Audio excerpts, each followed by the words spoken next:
Students, I am doctor के शर्मा। आज हम BSc part second organic chemistry या पेपर सेकंड का फर्स्ट यूनिट, जिसमें कि हम इलेक्ट्रोमैग्नेटिक स्पेक्ट्रम, विद्युत चुंबकीय स्पेक्ट्रम या फिर अवशोषण स्पेक्ट्रा, एब्जॉर्प्शन स्पेक्ट्रा का अध्ययन करेंगे। इस यूनिट में या इस चैप्टर में, जैसा कि हम सिलेबस में डिस्कस कर चुके हैं, मुख्य तौर पर पराबैंगनी स्पेक्ट्रोस्कोपी और अवरक्त स्पेक्ट्रोस्कोपी, मुख्य तौर पर यूवी और आईआर स्पेक्ट्रोस्कोपी का अध्ययन करेंगे।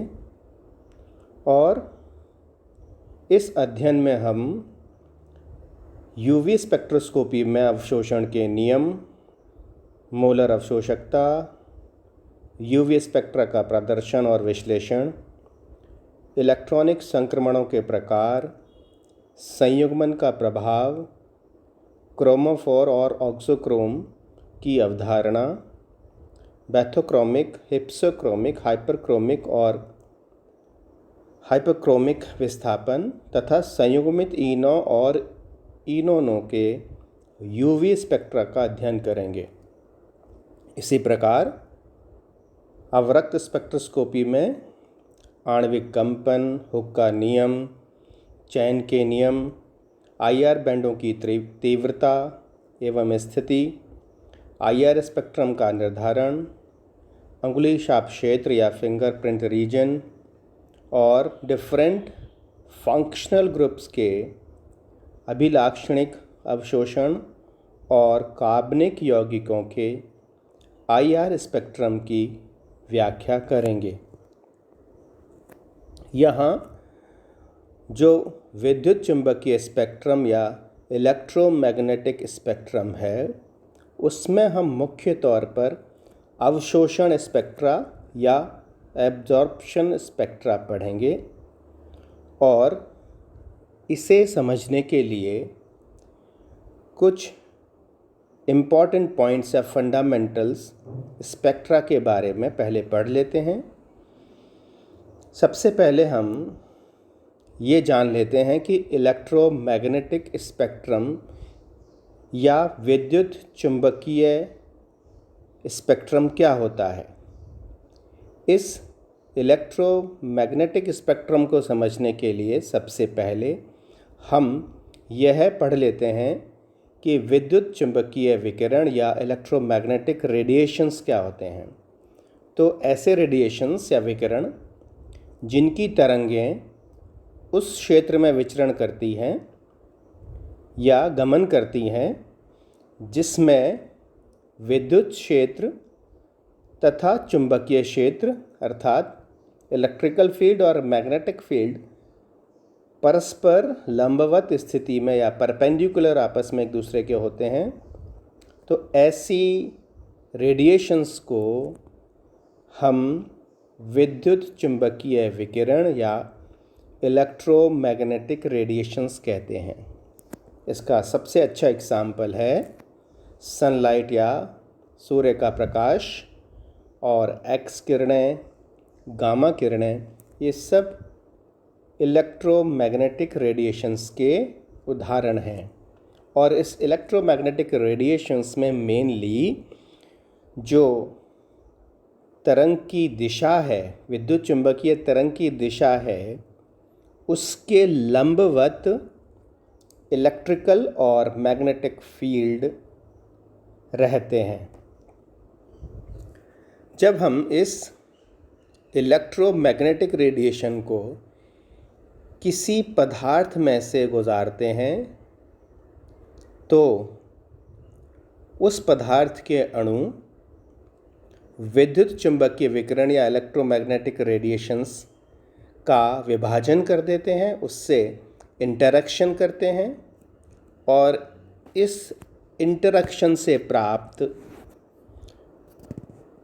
प्रकाश का हम रिकॉर्ड कर लेते हैं उसे, और इस रिकॉर्डिंग से प्राप्त चित्र को ही या डेटा को ही हम विद्युत चुंबकीय स्पेक्ट्रम या इलेक्ट्रोमैग्नेटिक स्पेक्ट्रम कहते हैं। तो कुल मिलाकर जब ईएमआर पदार्थ से इंटरैक्ट करती है तो जो स्पेक्ट्रम रिकॉर्डिंग हमें प्राप्त होती है उसे हम विद्युत चुंबकीय स्पेक्ट्रम कहते हैं। ये जो स्पेक्ट्रम है वो दो प्रकार का होता है, एक उत्सर्जन स्पेक्ट्रा या एमिशन स्पेक्ट्रा और दूसरा अवशोषण स्पेक्ट्रा या एब्जॉर्प्शन स्पेक्ट्रा। उत्सर्जन स्पेक्ट्रा में किसी पदार्थ को जब ऊर्जा दी जाती है, जैसा कि डायग्राम से स्पष्ट है, पदार्थ के अणु और परमाणु ऊर्जा पाकर उत्तेजित हो जाते हैं, विद्युत चुंबकीय विकिरणों से इंटरैक्ट करते हैं और अतिरिक्त ऊर्जा को उत्सर्जित कर देते हैं। यह डिटेक्टर से होते हुए रिकॉर्ड कर ली जाती है और इसी को हम उत्सर्जन स्पेक्ट्रम कहते हैं। अब हम अवशोषण स्पेक्ट्रा को समझ लेते हैं। अवशोषण स्पेक्ट्रा में उत्सर्जन के बजाय पदार्थ के अणु या परमाणु विकिरण को अवशोषित कर लेते हैं और इस प्रकार अवशोषण स्पेक्ट्रम प्राप्त होता है। यहाँ डायग्राम से स्पष्ट है कि जब विद्युत चुंबकीय विकिरण इलेक्ट्रोमैग्नेटिक रेडिएशंस जब किसी पदार्थ में से निकाले जाते हैं या गुजारे जाते हैं तो इनमें से कई विकिरण पदार्थ के अणु या परमाणुओं द्वारा अवशोषित हो जाते हैं। मतलब जो प्रकाश इसमें से निकाला जाता है, विद्युत चुंबकीय विकिरण इसमें से पास होते हैं, उनमें से कुछ ही विकिरण या कुछ ही रेडिएशंस सिर्फ एब्जॉर्ब होते हैं और जो एब्जॉर्ब हो जाते हैं और उसके बाद में जो बचे होते हैं उनमें से भी कुछ पदार्थ में से वापस निकलते हैं। जो आगे जाते हैं या वापस निकलते हैं उन्हें डिटेक्टर के द्वारा रिकॉर्ड कर लिया जाता है और इस प्रकार जो स्पेक्ट्रम प्राप्त होता है उसे अवशोषण स्पेक्ट्रा कहते हैं। कुल मिलाकर जब इलेक्ट्रोमैग्नेटिक रेडिएशंस पदार्थ के अणु या परमाणुओं से अंतर क्रिया करते हैं, इंटरैक्शन करते हैं, तो यदि उत्सर्जन होता है प्रकाश का तो उत्सर्जन स्पेक्ट्रा और अवशोषण प्रकाश का हो जाता है या विकिरण का अवशोषण हो जाता है तो उससे अवशोषण स्पेक्ट्रम प्राप्त होता है, जैसा कि दोनों डायग्राम से स्पष्ट है। इन स्पेक्ट्रम के आधार पर यौगिकों की संरचना की जानकारी प्राप्त करने की जो ब्रांच है उसे स्पेक्ट्रोस्कोपी कहते हैं। अर्थात ये जो स्पेक्ट्रम मिले थे उनसे अगर हम किसी पदार्थ की संरचना की जानकारी प्राप्त कर लेते हैं तो यह स्पेक्ट्रोस्कोपी कहलाती है। अब विद्युत चुंबकीय विकिरणों के उत्सर्जन अथवा अवशोषण के आधार पर दो प्रकार की स्पेक्ट्रोस्कोपी होती है। पहली एमिशन स्पेक्ट्रोस्कोपी। यदि हम एमिशन स्पेक्ट्रा का अध्ययन करते हैं तो इस तकनीक को उत्सर्जन स्पेक्ट्रोस्कोपी कहते हैं और यदि हम अवशोषण स्पेक्ट्रा का अध्ययन करते हैं तो उसे अवशोषण स्पेक्ट्रोस्कोपी या एब्जॉर्प्शन स्पेक्ट्रोस्कोपी कहते हैं।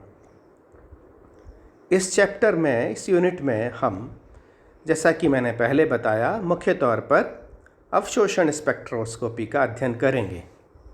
इस स्पेक्ट्रोस्कोपी में जब हम इलेक्ट्रोमैग्नेटिक रेडिएशंस को किसी पदार्थ में से गुजारते हैं तो कार्बनिक अणु ऊर्जा की एक निश्चित मात्रा का अवशोषण करके उत्तेजित अवस्था में या एक्साइटेड स्टेट में आ जाते हैं और किसी कार्बनिक यौगिक को जब हम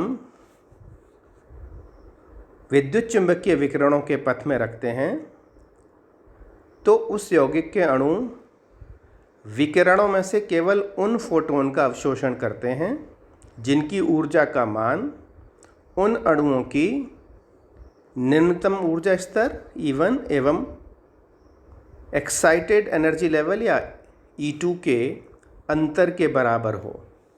अर्थात जैसा कि हमने पहले बताया कि प्रकाश का कुछ ही भाग अवशोषित होता है और वो जो भाग अवशोषित होता है उसके लिए डेल्टा ई अर्थात ऊर्जा का अंतर E2 माइनस E1 या h न्यू के बराबर होता है, जैसा कि समीकरण 1 में दिखाया गया है।